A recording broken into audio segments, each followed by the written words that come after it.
Baik, Assalamualaikum warahmatullahi wabarakatuh. Perkenalkan, nama saya Teguh Yuwono. Saya mahasiswa dari Universitas Cyber Asia. Dan saya berada di kelas IF D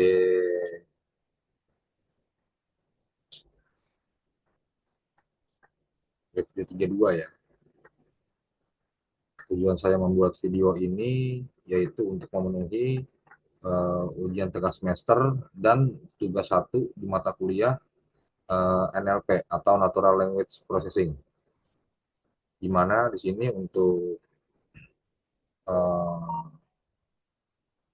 soalnya ada dua ya, yaitu kita disuruh mencari jurnal internasional di tahun 2001 sampai dengan 2024 tentang temanya yaitu LLM ya, atau Large Language Model. Kemudian kita mereview jurnal tersebut. Kemudian yang keduanya yaitu membuat video presentasi uh, dan diupload di akun YouTube ya.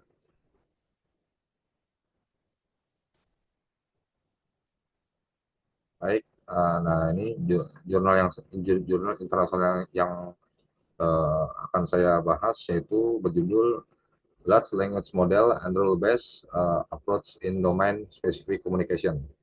Nah, jurnal ini saya dapatkan dari IEEE Access di volume 12 halaman 107046 sampai dengan 107058 ya.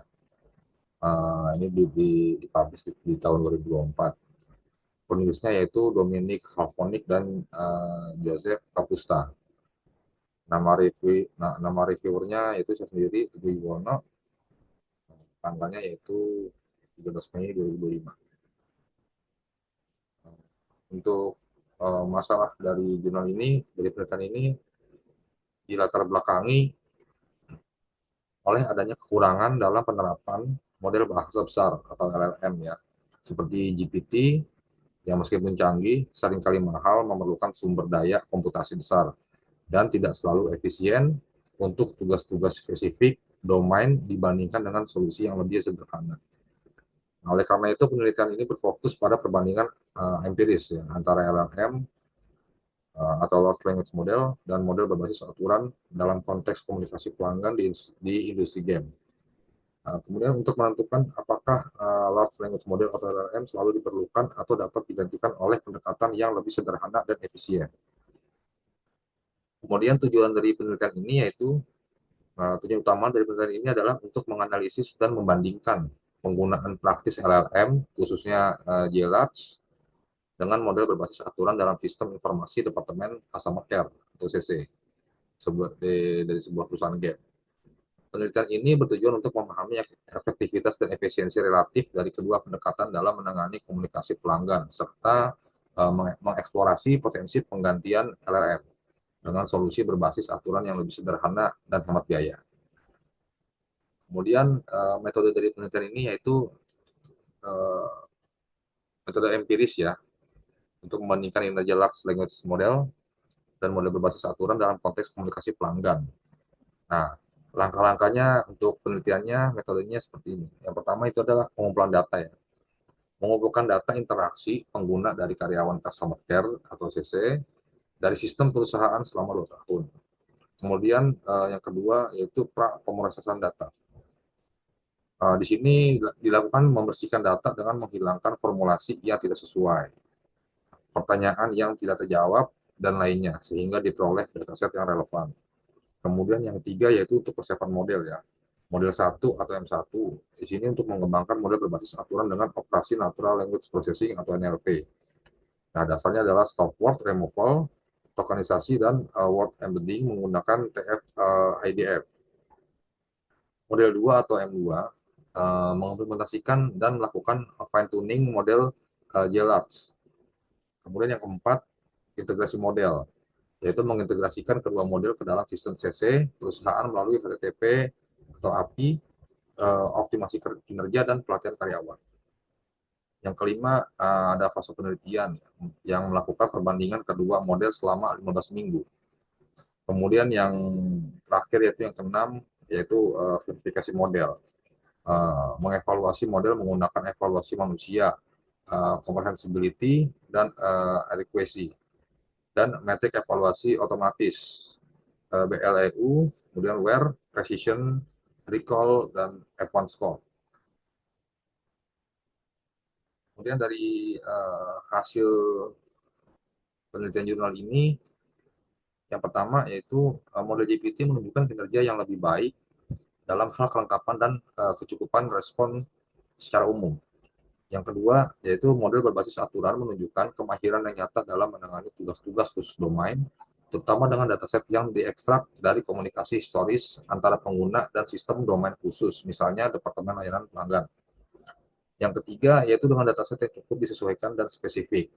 Model berbasis aturan dapat secara efektif melampaui model GPT dalam melakukan tugas-tugas spesifik domain.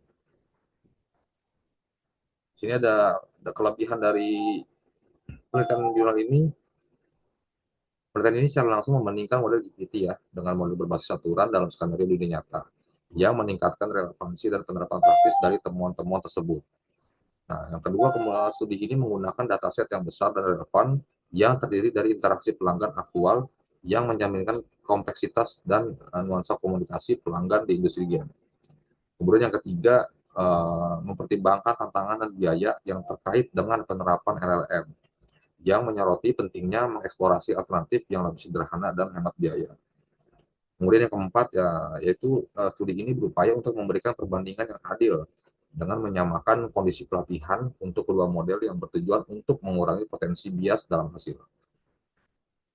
Kemudian kekurangan dari penelitian ini mengakui bahwa pendekatan pelatihan terpadu mungkin tidak optimal untuk kinerja masing-masing model yang berpotensi membatasi kemampuan mereka untuk mencapai potensi penuh mereka.